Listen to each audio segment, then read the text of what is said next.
Okay, just open the frame and locate the canvas roof so that the centre of the roof locates over the centre of the frame. Take the centre of the downward framework, the V shape, and pull out either side and go to the corners and just lift up the locators to pop the buttons through.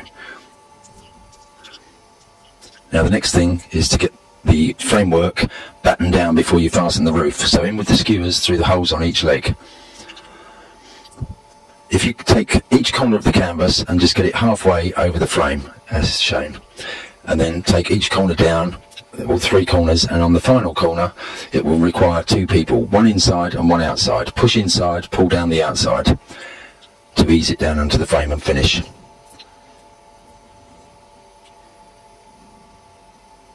And tie off the roof with the tie points. Now we're looking at extending the legs, and you've got 4 different positions there for the locators to pop through. There's the first one popping through, and that's the first height adjustment. Now if you squeeze that in, it allows then the frame to keep extending to the next level, and then finally onto the full height. Now one person should be holding the centre framework at this point all the way through for the rest of the erection until all of the anchoring is in place.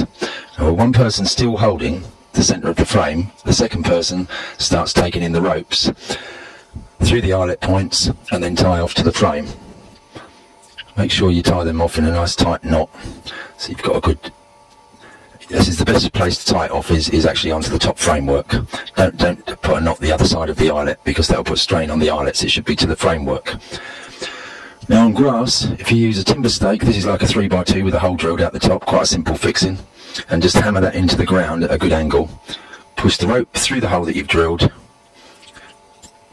and tie it off nice and tight. All of this time the other person still is holding on to the centre of the frame. This is based on like a windy day obviously. Tie that nice and tight and keep the rope taut. Now if you're on hard standing, there's a different option obviously because you can't bash into the ground. So there's it nice and tight, and put those in at the 9 points, eyelet points. Now on hard standing, right, you can take a water carrier, fill it up with water when you get to the site. When you loop it through, make sure that the water carrier is partly hanging off of the rope, and tie this tight so that that's hanging off the frame to give a good anchor. So it's just touching the ground, but at the same time part of it's hanging. And ideally you can either put one of these in each corner, or for the best anchorage, put one on each eyelet point. Now we come to the side walls, they just locate onto the Velcro.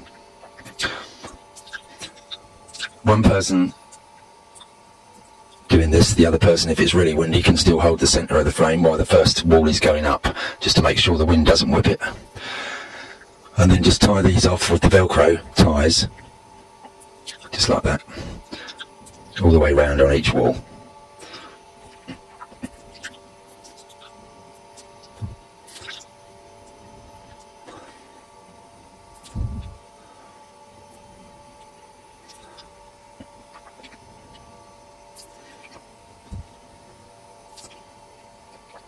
Now you see your anchors will be on the outside if you're on a hard standing, and the wall can quite happily sort of close in on the inside so that the anchors are hidden.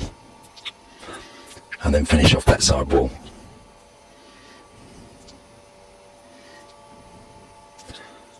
And you'll see that on the inside you don't see anything other than just that end of rope, finishing off to the hidden anchor which is on the outside of your event tent.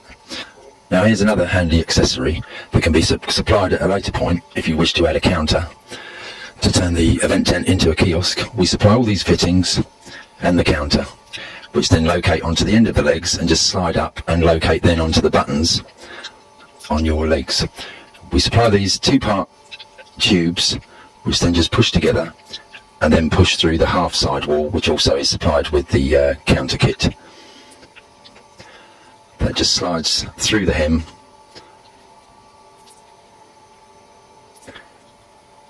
and then finally just locates onto the fittings.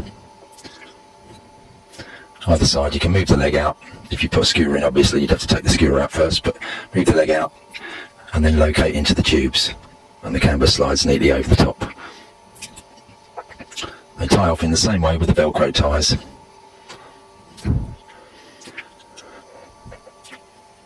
And that's it.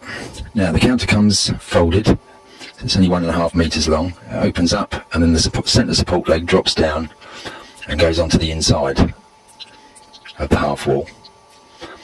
And they're just simply fitted either end with 2 bolts and 2 wing nuts. The short bolt goes through the fitting on the leg and then fastens with the wing nut. That's it. And then on the leg, because you've got a longer length there between the leg and the actual fixing, you get a longer nut for that one. A longer bolt, that is. So then the bolt passes up from either direction, but say through the leg and then into the stay.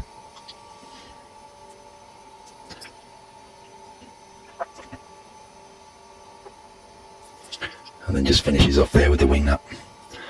And that's the whole thing locked into place. And these things are quite strong once they're finished. And you've just got a pair of those either end, and then just complete the fastening with the ties. And that's it. You can access the tent through just loosening one of the corners in the back, and then just fasten it once you're in, and there you are, ready for work. Now when it comes time to pack away with the roof, if you just lay out the top part of the roof up the top, of course, and just say you've got 1/4 there, and then fold over each quarter of the tent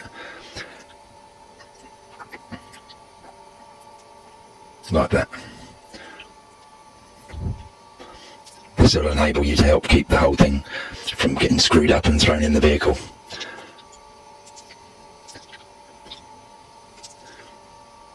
Obviously, if the roof is wet, then when you get back from work, you'll need to dry it out before you pack it away and leave it to avoid any problems.